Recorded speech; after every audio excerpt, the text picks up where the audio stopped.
during these challenging times with great Tazim Elkington. She's very well known, not only in Nairobi. When I met her, I didn't hear about her, and then in the following weeks, I would see her on TV, and then on the magazines, and then on the newspapers, and it was like, wow, this woman is actually famous. Tazim, I have so many questions for you. A part of having done personal work with you, me myself, and I can be one of the people that I say that she's very powerful. Yes, she has a good reputation around bringing shifts, bringing transformation in people's life, and not only in individuals but also in groups. She has a vast knowledge in leadership and working also in organizational development, and yes, and I would like to know a little bit what means to this personal evolution to you and on this time. What would you like to let us know about? What is personal evolution to you, Tazim? And what is personal evolution during these times that we are living today with this COVID and all this uncertainty? Would you like to to start? Sure. Thank you, Clara. Lovely to see you. I mean, we haven't seen each other for a while, huh? So it's lovely to see you. So your question about personal evolution, what is evolution? Mm-hmm. People talk about evolution, people talk about transformation.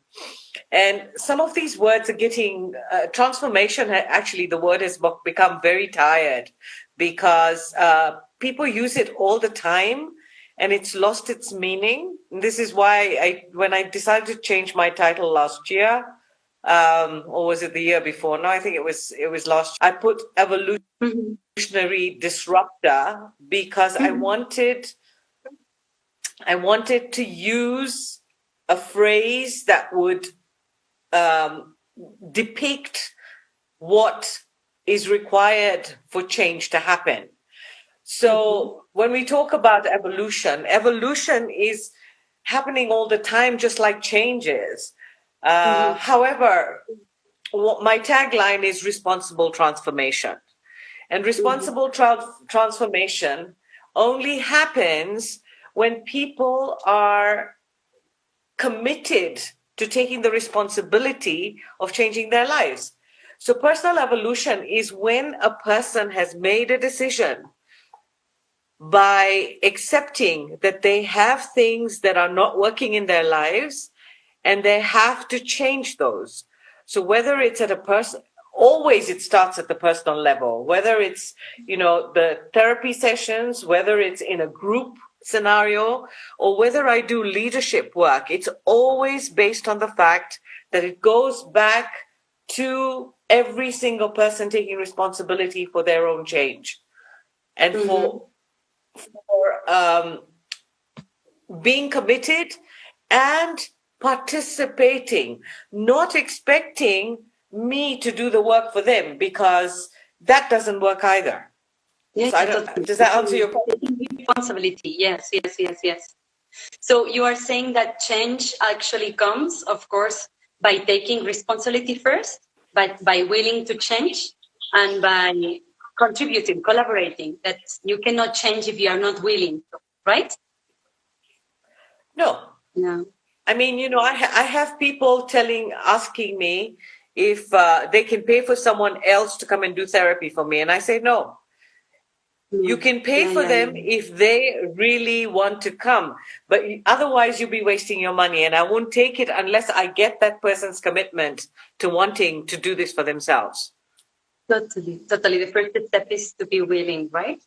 And how do you help people bring transformation to their life usually? A part of this is one step, taking responsibility and being able, like you don't work with like commissions, my son, my wife, my husband, but the person has to come to you or the group or the organization, because you also work in groups and with groups of people, right?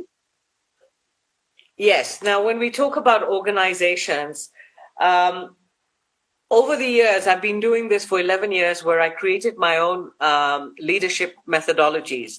And these leadership methodologies are not simple, and they are not your classic 20th century methodologies, which include team building and all of that. These are really tough, deep methodologies that require the leader at the top, which is the CEO, the MD, the GM, whoever it is, to take responsibility that he or she is willing to change themselves, their entire leadership team first, and then the rest of their management and their teams.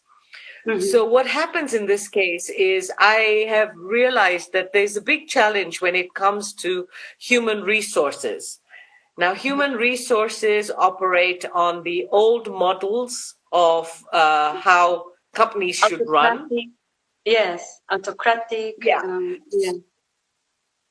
With negative authority, with all the, it's still very patriarchal, it's still very, people use their authority in such a way that is actually very detrimental to the organization. Yeah. So that model, the 20th century model, is outdated. Yeah, totally. I agree. Don't you think that this works short term, but long term, it needs completely a rewire? It needs a rewire today, yes, for not even for long term. It needs for short term as well. Because now, with the whole situation changing and people not even working out of offices most of the time, yeah. So the whole HR component, you're right, needs complete rewiring, because it's really an old model. So I do not take on a contract unless I'm dealing with the head of the organization, which is the CEO, MD, or right at the top, because the HR actually interfere with this working. And I've had a few experiences like that. And I'm sorry for all the HR people who are listening, that you might not feel comfortable with what I've said, but maybe this is a start for you to start learning new ways of developing human resources. So when I get the agreement with the top person in the company that he or she is responsible and they are willing and committed to start this process, then it can become anything between 8 to 18 months of a process, because there are so many layers to be dealt with.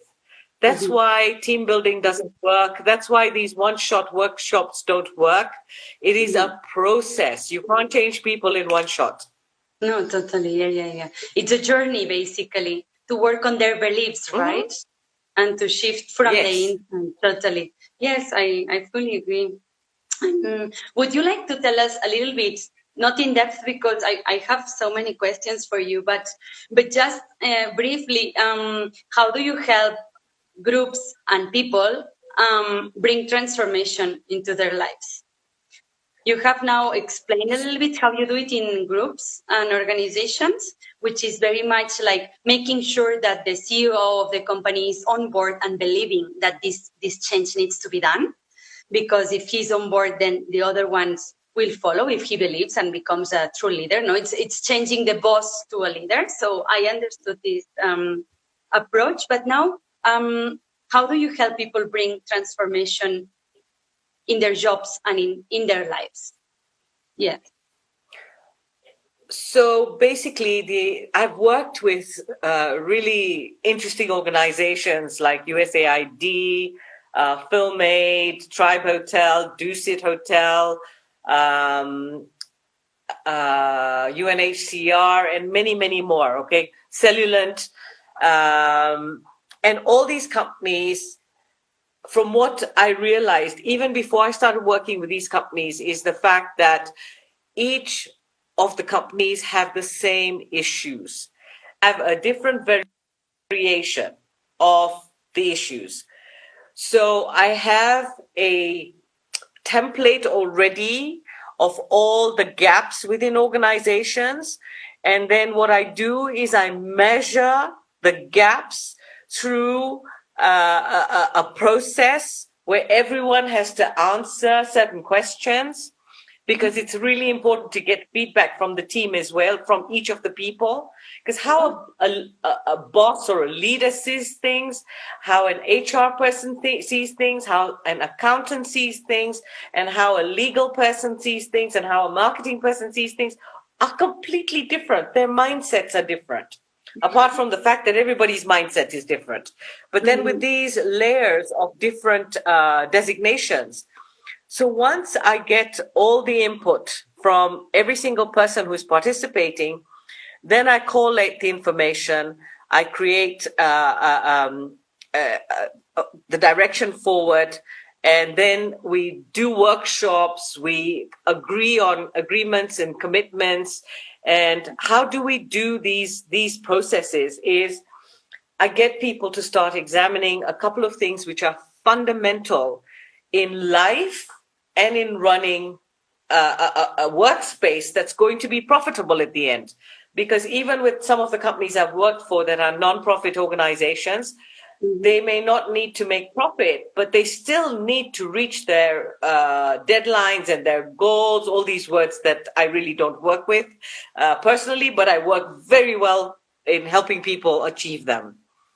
Do you think that, so do you think that happy people create happy companies? Like once you have worked with them to turn this attitude, do you work more with attitudes, with beliefs, with values? In which level do you work? Well, you have given us a lot of data. It's super interesting how you work, analyzing the gaps, creating procedures, like collecting data, collecting feedback, arranging what are their weaknesses to strengthen that direction, and then work. It's very, makes a lot of sense, very comprehensive. But yes, I was coming to the next, the actual layers that I work with. So, because that was your question, how do I do it? So I get them to examine their beliefs and their belief systems. This is really important. So you have someone who's a leader who's treating everybody below him like crap, because there's no other word for it, only because they have the position. I say things as they are, and I'm blatantly honest. No, yes, they use their power, Yeah, so they use their power very negatively. And I don't use negative and positive, but in this case, it applies. So I get them to understand. So I get them to really, so beliefs is a big, big, thick layer of a process that I do during the workshop. So I do beliefs, I do biases. Values is the foundation of my work. And I don't work on individual value systems or cultural value systems or religious value systems. I'll give you an example. A couple of years ago, I did a workshop with actually therapists. And we actually disagreed completely, because I was talking about a universal value system and they kept bringing in their personal value system. And they wouldn't agree. And I said, you know what, let's close this topic, because I'm not getting through, and the workshop was coming to an end. And I said, it's okay. It will come out as I've put the seed now, because they said, no, you cannot operate from a universal value system. You can only operate from a personal value system, which is completely out of date. The reason we have most of the issues we have is because everybody's operating on this really corroded, misguided personal value system. And so what happens is the universal value system has become non-existent. And that's what we need to bring back.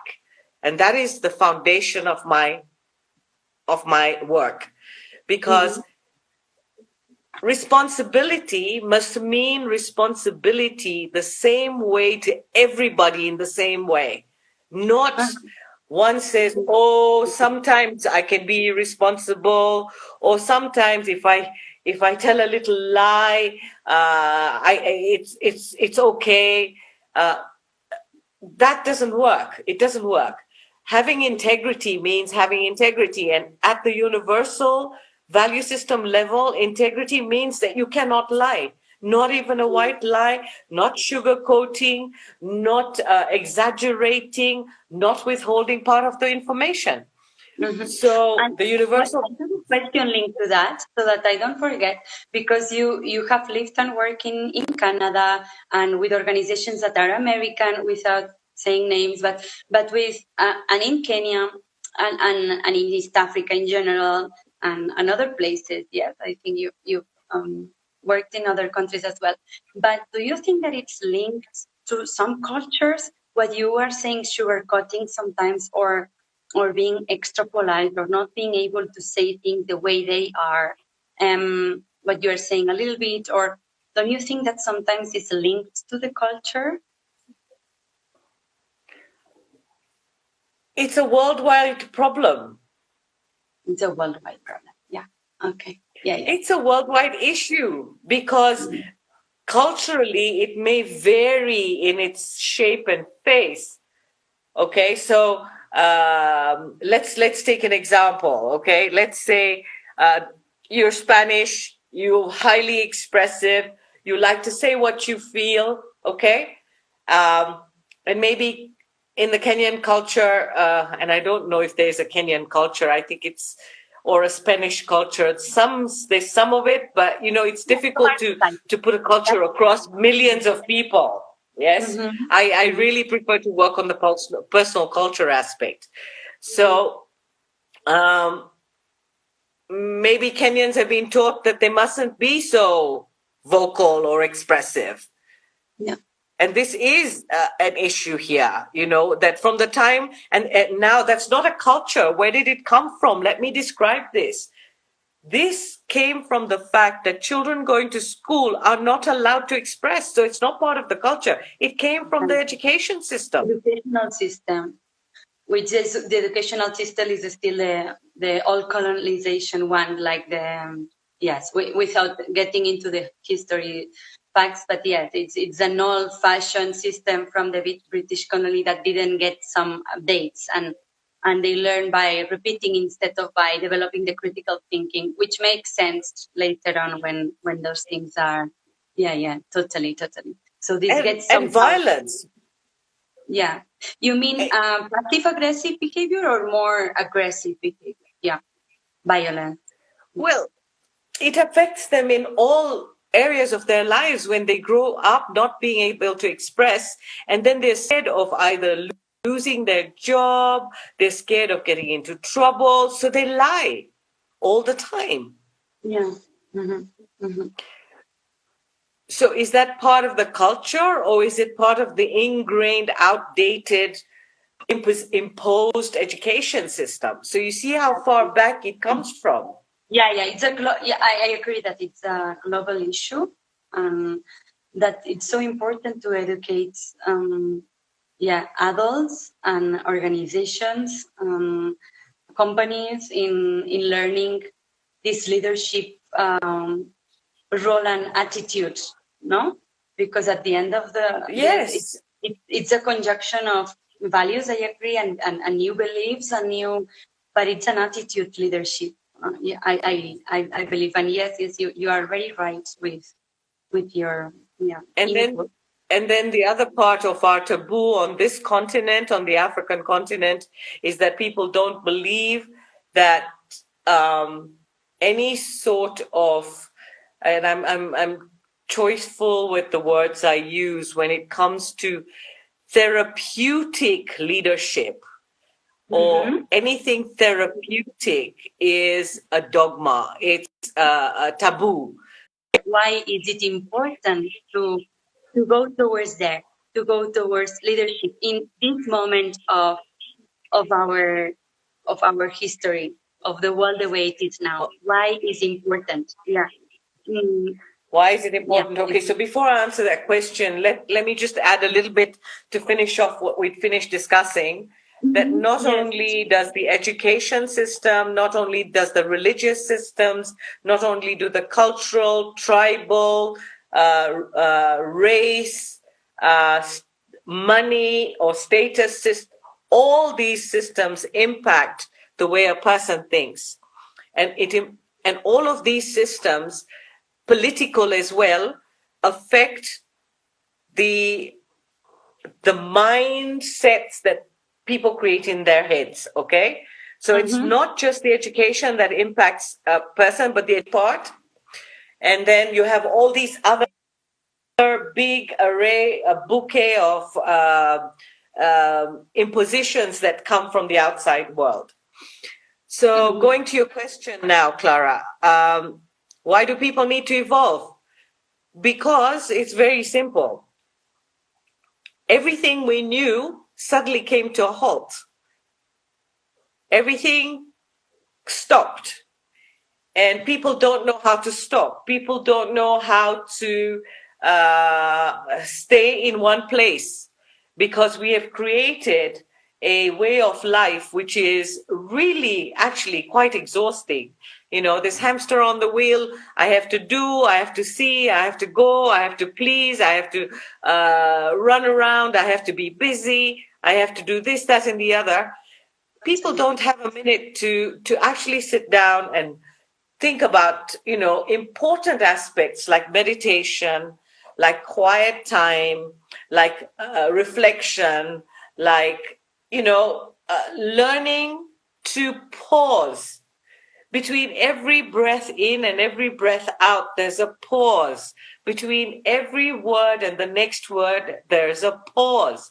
But people, the consumer-driven market that we live in and the consumerists have lived lives that is constant. Consume, consume, consume, run, run, run, and go completely crazy.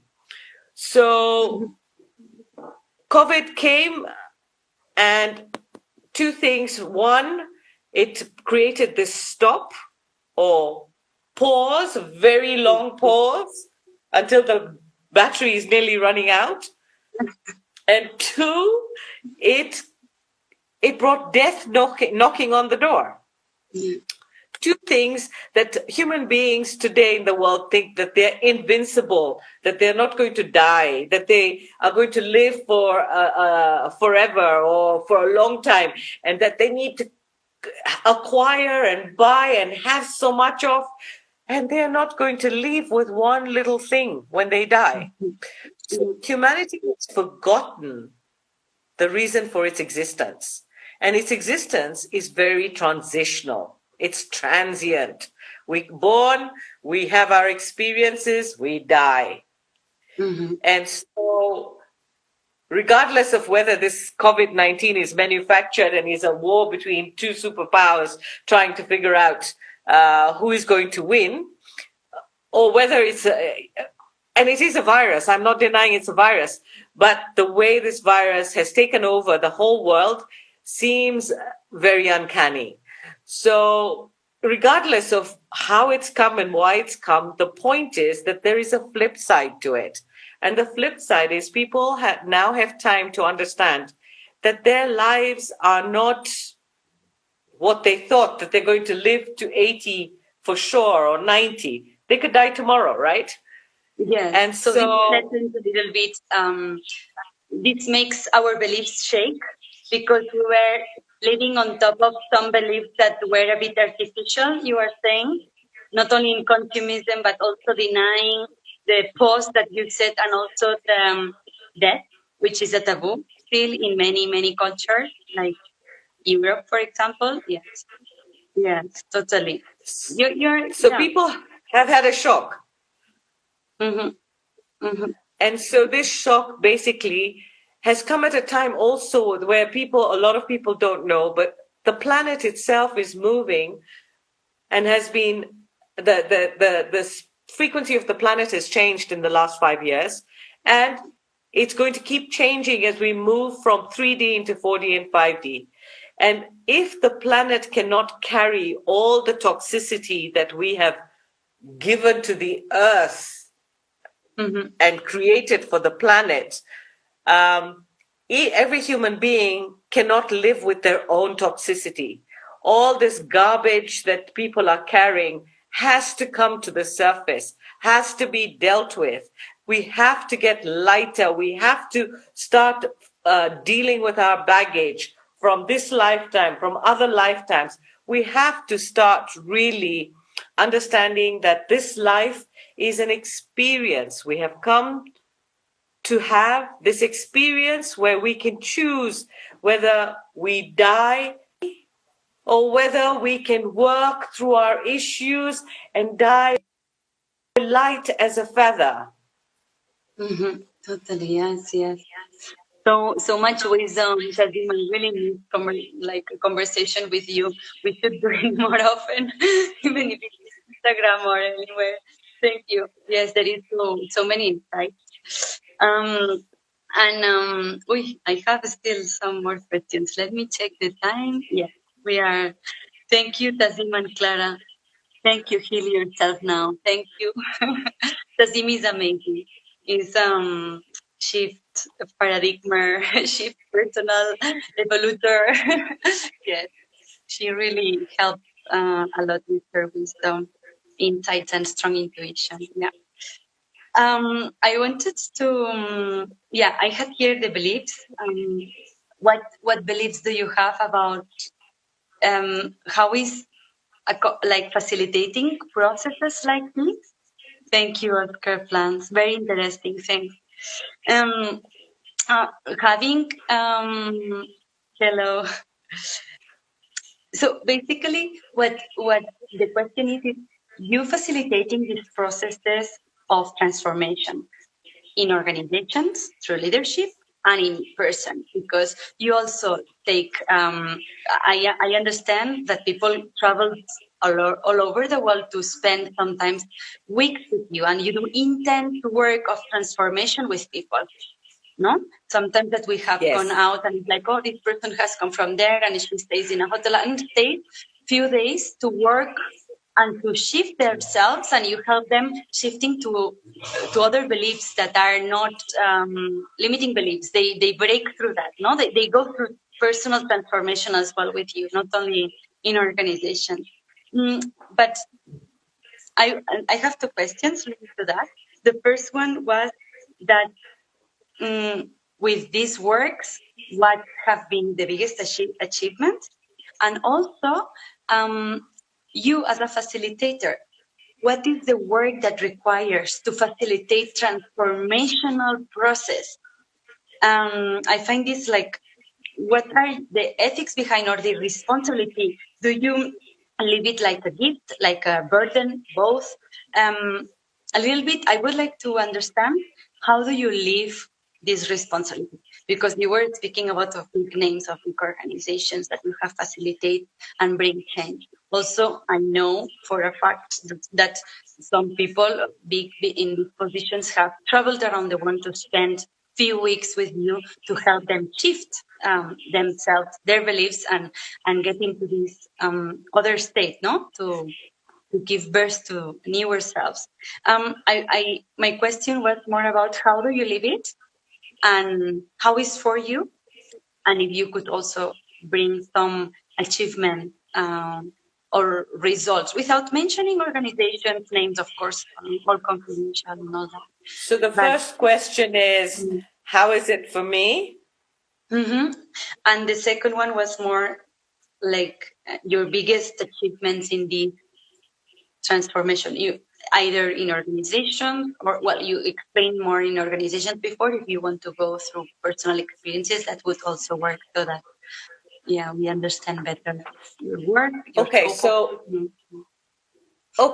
with individuals, I sometimes do 4 or 5 days intensive, 3 to 5 days intensive programs. Now, the thing is, I have a very, I'm very fortunate because I've been meditating for 30 years. And my meditation practice helps me to keep refining my own stuff, to keeps me working on myself on a day-to-day basis, because I meditate twice a day, 1.5 hours in the morning, 1.5 hours in the evening. And if I didn't meditate, I don't think I would be able to do this work, because this work is not simple work. It's very deep, it's very heavy work. The thing is, I love my work. I love the work I do. And because I have created the methodologies, and because I have this deep intuition, I can combine my intuition, my wisdom, my experiences, and all of this comes together so that I actually don't really plan my sessions. The corporate session, PowerPoint, and I have to have, step 1 to 3. But with organizations, I've done 30 slides, and we get to slide 5 and we finish the workshop and we never went to the rest of the slides even. Yeah. You work in the momentum with what people need. Yeah. So with individuals, it's intense and it's tough. It's challenging. It's challenging because I don't know what's going to show up per se, even though I have my questionnaire process. And the client doesn't know what's going to show up, because the kind of questions that I push buttons with brings out things that even sometimes the client doesn't remember. So we do these intense processes, and at the end of the day, I'm tired. There's no doubt about it, because this is really deep, intense work. I will not deny that I'm ready to go partying in the evenings. No, I'm ready not to talk to anybody after long days like that. I actually don't talk to anybody. Yeah. And after I've done a process of 3 or 4 or 5 days with someone, I actually really want to be quiet, and I have to meditate a little bit longer to bring myself into balance again. And what it does is it actually dynamites a person's old patterns, old habits, old behavior, old attitude. It actually dynamites it all out. And then we make agreements and commitments on how they're going to proceed forward, so that it's very, very clear. Because after this, then they have to come for maintenance sessions, because even though it's so intense, they still have to come for maintenance to make sure for a couple of sessions that they are on the right road. Because it's so easy for people to slip back. But after they do the 3 to 5 days, actually, I haven't had people going back to the old person that they were. Amazing. Yes. I know that people come to you, like from Dubai, from Europe, like from different places, to go through these internships, but you sometimes have also taken out by government or by people that wants you to spend some weeks facilitating process out. Is that still an option, or now you only take cases in Nairobi, or still you are able to be taken out? I can go anywhere. It's still an option. They would have to send a jet for me though now with COVID, because there's no flights leaving Kenya. Well, but I think you want to with jet sometimes, yes. I remember. So I think in the next 2 or 3 months we will have a clearer picture on external travel. But yes, I've done work in Nigeria. I've done work in Rwanda with the USAID. I've done work with Uganda. I was supposed to be going to Ghana to do work with a corporate company, and that happened just before I was supposed to go. COVID happened, so we had to put that on hold. I've done work in Canada and the US as well, so I can work anywhere. Also because I've had to work through all my own biases, all my old worn out beliefs. I had to really, fish them with a nice bait, and I had to get rid of them. So I keep doing the work internally on a day-to-day basis. But over the 30 years, I've done such a lot of internal work that I can work anywhere, with any age group, with any race, with any type of group, really. Yeah. This we know about you. And well, I have some more. I think I would never finish asking you questions. I have to take the time. That's okay. I have something mean. Yes. So yes, you've explained. I would like you to share some of the achievements. We've talked a lot about corporate, and I know that you do.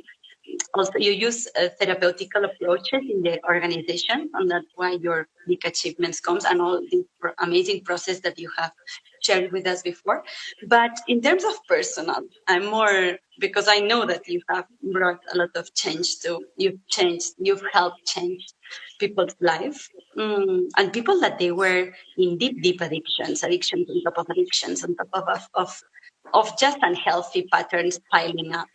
I wanted to without names, without Sure. countries, nationalities, just yeah.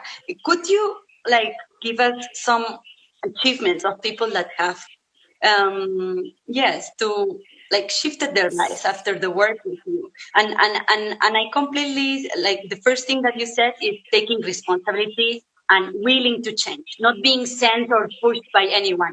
So this is very clear. I think it's good to keep on repeating it because it's the first thing that you said when we started this interview, and I find it extremely important. Yes, but Sure, Clara. could So you thank you please? for that. Now, I would never mention, I can mention corporate clients, and the ones I've mentioned are companies that have actually written me recommendations. Yeah. Otherwise, I wouldn't be able to mention them. And I never mention a client's name ever, even by mistake, because that has become my rule of thumb. Okay. Yeah, totally So confidentiality. achievements. Thank you, highlight. Let me put it this way. When someone chooses and takes the responsibility to work with me, what has happened is they come in one person with all their stuff, and by the time I'm finished, they go out a different person. The only time people literally they go out a different person. So for example, I've dealt with clients that have been raped and couldn't have a relationship, and after I finished with them, they're able to get into a relationship in their 40s, in their 30s. Okay. So that's one example. Another example is people have come to me where their relationships are not working and they don't know what to do and they don't know how to get out or to stay in or what to do. So having worked through them, 95% of the people go back to creating, because then I get the partner to come in as well, and then they create a healthy relationship. 5% of the time, their relationship, it's too late, it's over, they have no feelings for each other. And then I am very bluntly honest and say, you can stay together because of convenience, but really you don't have a relationship. So sometimes it's better to go separate ways. People have been able to change their professional careers from one organization to another after working with me. I've had people that were unable to express, oh, this is quite huge, where people are not able to say what they feel. And next thing, they're standing on a stage and speaking to a group of people. And this, why do you think that there is this lack of connection with self? Is it a resistance? Is it a mechanism of defense? Is it a shield that we have created, trauma from inner childhood? What do you think It's that's all of those things that you've said, mother, father issues, all of those things, right? Sibling rivalry, all of these things impact a person. And they came to me because they were supposed to do a presentation for the company. And I said to them, I said, you come see me, but we're not going to talk about presentations. We're going to talk about your state of mind and why you feel you're not able to face a group of people in public. And what came out of it was shocking because it had nothing to do with public speaking. So once we cleared all of that, the person was able to stand up and say what they wanted. So there's so many cases and so many outcomes. However, I don't take the how would I put it? It's not that I did that. No, it's the person who did it for themselves because they were ready. They took responsibility. They decided to come to me. Okay. Yes. And I was able to do my work with them, and they were able to become who they wanted to become. So I'm very clear about this. I don't say I am helping them. No, no, no, no, no. I'm a catalyst. And they chose me and they took responsibility. And that's why they were able to change their lives. Mm-hmm. Mm-hmm. Yes, totally, Tazim. As a facilitator, yes, great. We are reaching almost to the end. I never get tired of speaking and listening to you.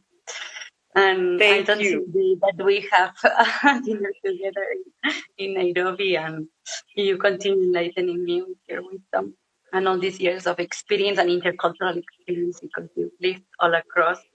And also in your blood, there is so many bloods from all over the world. It's just amazing. Now the achievements were done. Yes. What is your mission now? When you have spoken about the achievements, the catalysts, like your values, your beliefs, the beliefs of the groups, how do you work? What means evolution on these times? Yes. What is it that, like, what is your desire? What is the mission, or what is your biggest, yeah, aspiration in life? I don't have any. You don't? No. I told Wow. you a little bit earlier on, I don't work with goals and objectives and any of this. So many years ago, I decided that that I'm going to choose to live without one of the things that helps consumerism or feeds consumerism is desire. Mm-hmm. And desire is based on setting goals and objectives. Those are desires. Yes. So when people set goals and objectives, they're actually not living in the flow of life. They're living by measurements. When I achieve this, then I will be this. And when I get to this goal, I will become this. So I decided I'm not going to do any of that stuff anymore. And I'm much the happier for it. So I wake up and I look at my day and I say, okay, so today, what is it that I can do? Or what is it that comes to me?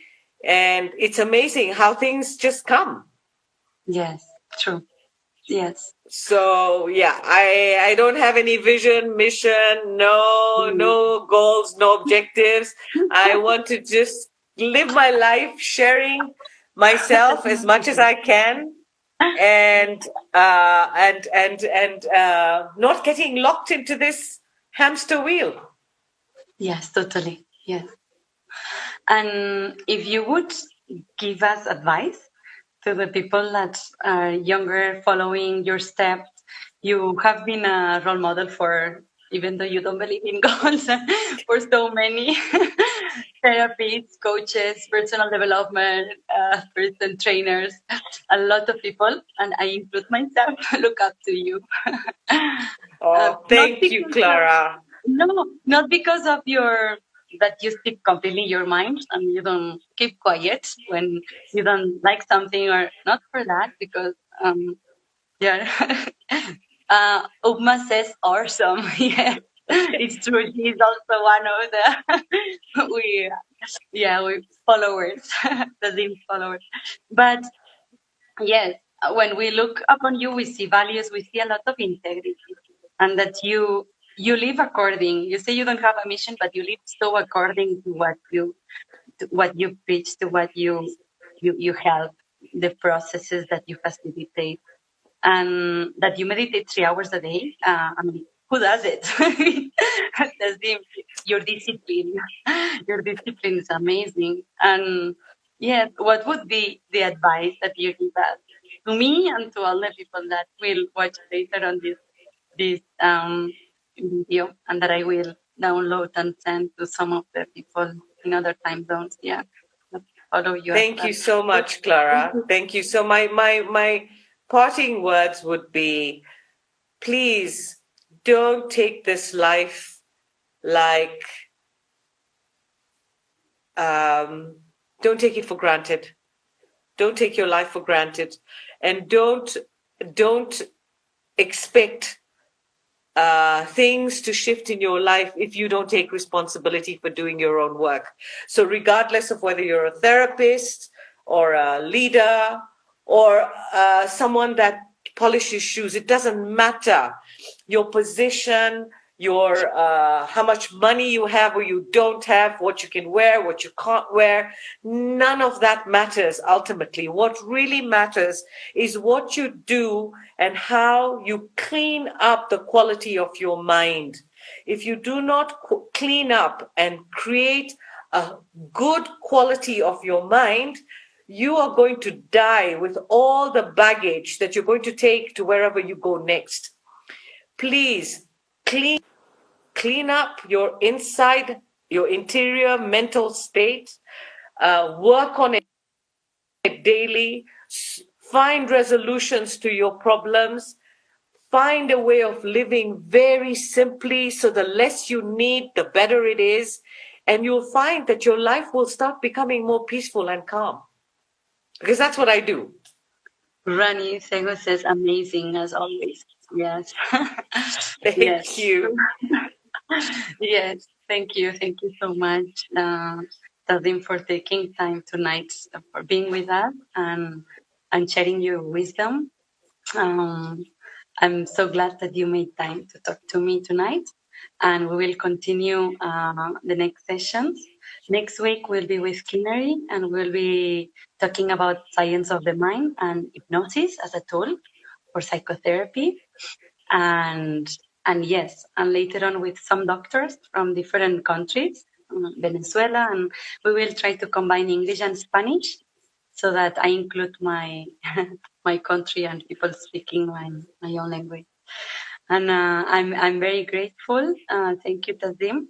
Tazim still offers. Sometimes you have to wait 3 months to get appointments with her because of the bookings and the way she works, but it's really worth it.